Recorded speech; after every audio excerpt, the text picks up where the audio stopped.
Hello, everyone, and welcome back to Freely Nourished, the podcast that empowers you to break the cycle of dieting by teaching you to nourish your body well. I am your host, registered dietitian Erin Casey, and I am also the owner of New You Nutrition Counseling, where we believe that you can reach any of your health goals at just about any body size. So if you are tired to get of the constant cycle of shame and frustration and guilt and whatever other negative emotion you want to tie to your body, to food, and you are ready to just feel free to live in your body and choose foods that nourish it without any bogus BS, then we are the practice for you. We have lots of offerings on our website, newunutrition.com, for everything from digital courses that you take on your own to group programs to one-on-one coaching. So if you take a look at it and you're like, I don't know what to do, there's so many options. Don't worry. We are also offering free, what we call discovery calls. So that is basically just a free 15-minute call with me. You tell me kind of what you're looking for, what your struggles are, any barriers that you have with your nutrition, and I kind of help direct you to the right program with our group, if any, or can also refer you out if our practice does not meet your needs. So definitely encourage you to check that out. I'll put the link for the free discovery call as well, if you're just kind of not sure where to start, but all of this sounds really great. So today I want to talk about something that I get a lot of questions about, and something that I think in the anti-diet space we really don't talk about a lot, just because it kind of rubs against what we're doing. But I think it's important to talk about it, and that is this notion of either we call it bariatric surgery or weight loss surgery. So there are a couple of different types of procedures that kind of meet that category. So I'll talk about those in a minute. But first, I want to kind of be explicitly clear that anyone in the healthcare space should want to see the right treatment in the right patient. And I'll be flat out honest. Sometimes I am not the right treatment for the patient. And my approach is not the right treatment for every patient. And that's okay. I know that. And everybody else that you come in contact with should know that too, right? There's at this point, most, diseases have multiple medications to treat them because one may not work for everybody, right? Or some maybe work better in other people and not in others. So, I think it's important to recognize that even though I'm an anti-diet space, I'm a weight inclusive dietitian. I don't necessarily hate the idea of bariatric surgery. And I don't necessarily think it's wrong for every patient. I think that's kind of the assumption people come to you when they absorb my content. And it's not that I love it. I don't promote it, and it's never going to be the thing that I help you with. But I think it's important to kind of talk about it from a grounded and evidence-based standpoint as well. So what is, bariatric or weight loss surgery? I'm going to probably I'm going to keep trying to say weight loss, but bariatric is kind of the more medical term for it and the one I'm used to using. So if I slip up, just know that bariatric and weight loss mean the same thing. So there's three types, or kind of three main types, I guess I should say, of weight loss surgery. There's a traditional gastric bypass, which is where we kind of make a little pocket out of your stomach. So we cut away a large portion of the stomach, but then we also reroute where that stomach goes. So normally you go from your stomach to your small intestine. Well, there's three sections of your small intestine. So it goes from your stomach to what's called your duodenum, and then from your duodenum to your jejunum, and then from your jejunum to your ileum. All of that to say, 90% of that absorption of the food that you eat happens in that first couple of centimeters right after your stomach. That's your duodenum. What the bypass does is it makes your stomach smaller so you can eat less food, but it also induces a state of malabsorption by bypassing that part of the small intestine where the absorption is most common. So your duodenum. So instead of your stomach connecting directly to your duodenum, where most of that absorption happens, they actually move it. So they kind of sever the connection between your stomach and small intestine, and then reconnect your stomach down at your jejunum. So you still get some absorption, but it's not nearly as much. So you've kind of got a double whammy, right? You've got a smaller stomach, so you can take in less food, but then you've also got this induced malabsorption that what you are eating, your body's not absorbing. And then I'm going to go through what the procedures are, and then I'll talk about kind of what the differences in terms of like clinical outcomes tends to be for all of them. So stand by.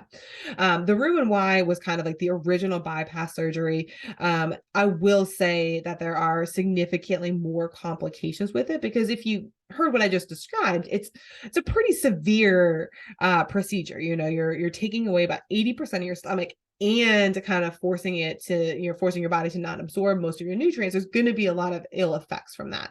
Um, I will say that there's very rapid weight loss from it. So people tend to see very rapid weight loss, and there's a very low rate of weight regain because you can't absorb nutrients. That said, there are significant complications, lots of GI complications. Patients have a very hard time eating after a gastric bypass, or, eating is never quite normal ever again. Um, for some people that's the exact point, right?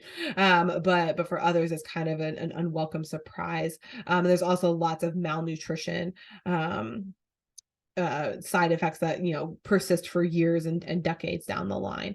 So honestly, the Roux-en-Y is kind of phasing out a bit, and it has given way to the gastric sleeve, which is very similar to the Roux-en-Y in that you cut away about 80% of the stomach, but you don't change any attachment points. There's no bypass with it. So what you do is you make the stomach smaller, so your intake is less, but you're still able to absorb everything that you intake. That does seem to do a better job at preventing that malnutrition. It also get you to the point where you are able to eat somewhat normally again, eventually after surgery. Not right away. We'll talk about that in a minute. But basically, there's fewer GI complications just because you're in there rearranging less stuff, right? I think that just kind of makes sense. There's no malabsorption, or no induced malabsorption, I should say. So that risk for malnutrition, persistent down the line is significantly less. And your stomach can eventually stretch back out to size.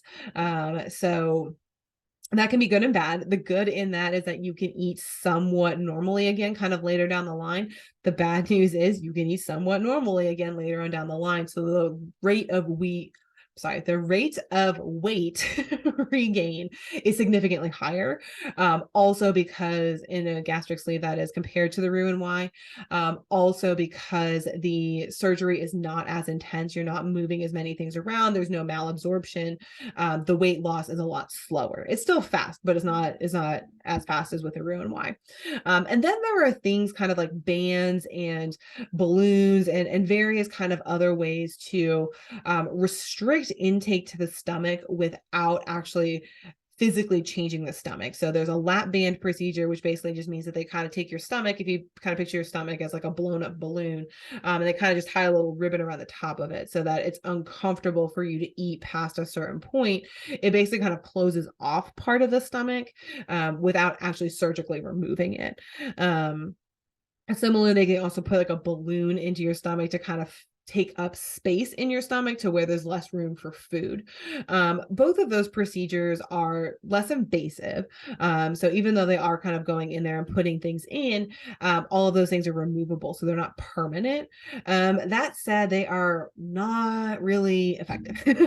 So I won't spend a whole lot of time kind of talking about either of those procedures just because they're really not super effective. The lap band is probably more common than like a balloon.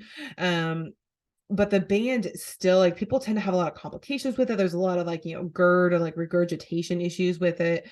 And the weight loss is pretty minimal. So for a lot of people, it's kind of like was that really worth it? I kind of went through a lot GI wise. It's not permanent, so there's no like long-term damage, but did I really lose any weight? For a lot of people, it's pretty minimal. So I will say that the lap band is adjustable as well. So like a lot of times they will kind of adjust how tight the band is, essentially, depending if you're symptomatic or not.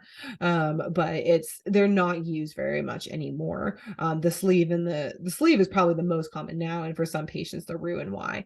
I'm sorry, the Roux-en-Y is the bypass. So I actually found a really good meta-analysis, which, like, if you know data, a meta-analysis is like the top tier. It takes all research controlled trials, which are like the second top tier, and compares them against each other using like higher statistical standards. It's just like chef's kiss of data. And these procedures have been around long enough now that we have good data on them. So it kind of gave you kind of some of the pros and cons of all the procedures. I will also say that for really any of these procedures, you are looking at immediately following your surgery, you're on a liquid diet for usually 6 to 8 weeks. It kind of depends how you tend to progress, but for most people, it's a good 6 weeks before they're really able to eat solid food again. Now you might be able to get into some like mushy oatmeal or potatoes or things like that, within a month, but it's going to be pretty minimal. A couple tablespoons of potatoes are going to be like your dinner, for a good while. And then you kind of eventually kind of go back out to a normal diet. Most people are not able to tolerate carbonation very well at all. So, if you're a soda drinker or, a beer drinker or anything like that, you're going to have to give that up one way or another. Some people can tolerate like some carbonation a months out. But it's not going to be like you're slugging Diet Cokes or anything like that all day long. I mean, it's going to be a here and there at best type of thing. The other thing that really gets people with really any of these procedures is sugar. So again, sugar sweetened beverages are key, but like, even like sweets, even small amounts that your stomach can handle, it causes what's called dumping syndrome. So that means that basically that concentrated sugar hits your digestive tract a lot faster because you have such a small stomach, and because it's not used to handling that amount of food or that amount of sugar, it just kind of floods your colon with water and you dump, or by dump I mean literally dump, you have diarrhea. It's really uncomfortable. Some people have dumping syndrome if they try to eat a piece of cake. Some people have dumping syndrome if they try to eat an M&M. It really kind of varies, but sweets are often very problematic. And then the rest of it kind of, after you get out of kind of your liquid or like soft phase diet, tolerance really varies, and most people don't do great with things like steak or chicken kind of long term. When I say chicken, I mean like, a whole chicken breast. You're going to do better with like shredded chicken, shredded pork, things like that. You're gonna have to be careful of like fried foods pretty much long term. Things like that are going to be stuff that you're going to have to really limit, or it's going to make you sick. Again, everybody's just slightly different on that front, but there's definitely long term you don't eat normally by any stretch of the imagination. In terms of the benefits, though, what I was really curious about is kind of, everybody knows, somebody who's had weight loss surgery and lost a whole bunch of weight. But the rate of weight regain is high in both the sleeve and the Roux-en-Y. So what I was looking at is, okay, at 5 years out, kind of once they've lost all the weight, did it stay off? Right. And kind of, what were other, like metabolic markers and things like that looking like at 5 years out. So I will say that at 5 years, the group that had bypass lost about 65% of their excess body fat. So I want to be clear that this isn't that they lost 65% of their starting weight. That would actually be really dangerous if they did. This is your excess, right? So let's say you are somebody who weighs 300 pounds and your goal weight is 200 pounds. That means you have 100 pounds of excess weight to lose, right? So what the bypass will give you is 65% of that, or 65 pounds. So that's just kind of a number to kind of keep in mind. It would be different, let's say your weight was 400 pounds and your goal was to be 250. Well, that means you have 150 pounds of excess weight. Well, whatever, 0.65 times 150 is, that would be kind of how much weight loss you would expect with the bypass alone at that 5-year mark. It didn't specify whether or not those people had gone lower than that 65% and then climbed back up to that, or if like that was just as low as they got. It didn't specify, but my suspicion is, just based on reading a lot of this research kind of over the years, is that they probably lost more weight initially, probably in that first year to 2 years, and then it slowly crept back up at that 5-year mark. So this is somebody who, let's say they wanted to weigh 200 pounds, they're probably like riding at like 235, which is still better than 300. So like, I'm not mad at it. For the sleeve, it was slightly less. So at 5 years, they had lost about 57% of their excess body fat. So that's again, compared to the Roux-en-Y, where you would expect, if you had 100 pounds to lose, you would expect to lose 65 from the Roux-en-Y, or the gastric bypass. I'm sorry, I keep saying that. You would only lose 57. So it's a difference of about 7 or 8 pounds, which is not a huge difference given the difference in risk of those two procedures. Again, I don't know if the people with the sleeve had lost more weight and then crept back up. We don't know. And I'd be interested to see what the same data says at 10 years, because I think at 5 years, most people lose the most amount of weight with these procedures in the first, like, usually 24 months, so 2 years. And 5 years is not long after that. So I would be really curious to kind of see what this looks like in another 5 years, and kind of see where, if the numbers stay the same, or if people are continuing to kind of regain weight. I will say that with both procedures, patients who had diabetes, there was about 70 to 75% of those patients had resolution with either procedure.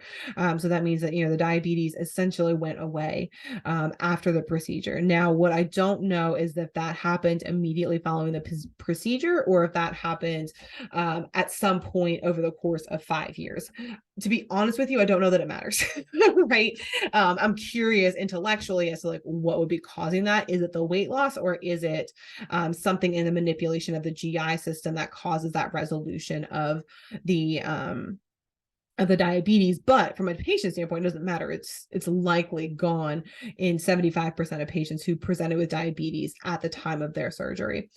Similarly, anybody who had high blood pressure, about 80% resolution. So that kind of basically, to me, means somebody who is essentially taken off of medication for blood pressure management. So that's exciting. Also, lipids improved. So lipids are things like your cholesterol and triglycerides. They didn't give a number for resolution. So when you say diabetes resolved in 75% of patients, you mean that 75% of patients that were diagnosed with diabetes and took medication for it before the start of the study, at the 5 year after their surgery mark, no longer take medication to manage their diabetes. It's considered to be in complete remission. Same for blood pressure, right? So it means that 80% of patients who presented with high blood pressure prior to their surgery, 5 years after their surgery, no longer take medication to manage that, and it's considered to be incomplete. It's completely resolved. With the blood lipids, they didn't say resolution, which means that people are probably still on medications to manage it, but they were improved. The average lab values did improve, and there was no difference really between the two procedures for any of those markers, between the diabetes, the blood pressure, and the lipids. The biggest difference was in the percent of weight lost. Everything else was very minuscule. That both procedures kind of presented equal benefits. Which I think is probably a lot of the reason why the sleeve is probably a lot more popular now, just because as we're seeing, even though that weight difference, that like 8-pound weight difference between 65% of excess weight versus 57% of excess weight, it was statistically significant, but I think to most people that's not as significant enough of a difference given the complications that the true bypass or Roux-en-Y procedure does present. Same with the rest of the diabetes, the blood lipids, the blood pressure. You're seeing a lot of benefit from a much less risky procedure. So that's kind of all the good news, right? But I would not be doing my anti-diet due diligence if I did not tell you that there's a lot of drawbacks to these surgeries. So I think probably the thing, and again, I want to be explicitly clear that I'm not opposed to bariatric surgery. I think that there are some patients that it is absolutely the right choice for them. And, as much as I want to say, you can do anything you want at any size you want, I always say just about any size, because there is a reality that at a certain point, our body size does affect our health. Now, that point is not where medicine has told most of us that it is. It has nothing to do with with your BMI being like at 30. But when your BMI gets to like 50, 60, likely there are some complications there. I say likely because we haven't thoroughly, the BMI is trash. It's not a good scale to use. So we don't have good data that really tells us where that cutoff point is. But logically, I think we all know that like at a certain body size, there's going to be a problem.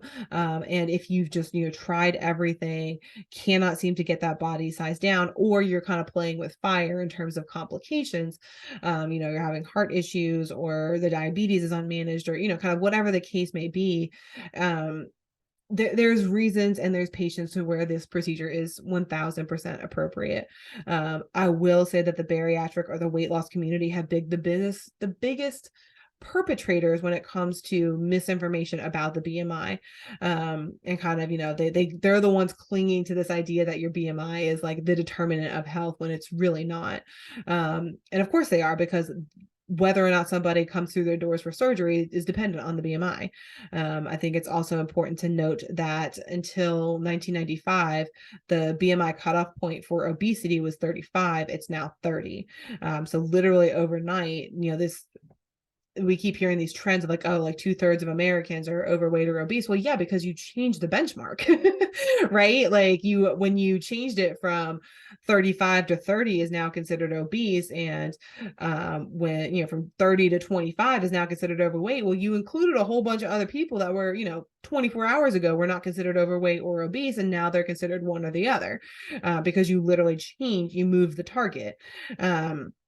So like, while yes, that is true, it's true because you change the definition, not because Americans are getting fatter per se.